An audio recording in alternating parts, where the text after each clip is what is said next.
Hello friends, welcome back to my channel. ನಾನು ಹಿಂದಿನ ವಿಡಿಯೋದಲ್ಲಿ ಇಂಪೇಷನ್ಸ್ ಬಗ್ಗೆ ಒಂದಷ್ಟು ಮಾಹಿತಿಯನ್ನು ಹಂಚ್ಕೊಂಡಿದ್ದೆ.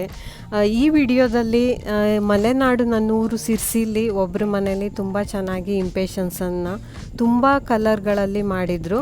ಹಾಗಾಗಿ ಈ ವಿಡಿಯೋವನ್ನು ನಿಮ್ಮ ಜೊತೆ ಶೇರ್ ಮಾಡ್ಕೋತಾ ಇದ್ದೀನಿ. ಇಷ್ಟ ಇದ್ದವರು ಖಂಡಿತ ನೋಡಿ, ಲೈಕ್ ಕೊಡಿ, ಕಾಮೆಂಟ್ ಮಾಡಿ, ಸಬ್ಸ್ಕ್ರೈಬ್ ಮಾಡೋದನ್ನು ಮರಿಬೇಡಿ. Thank you.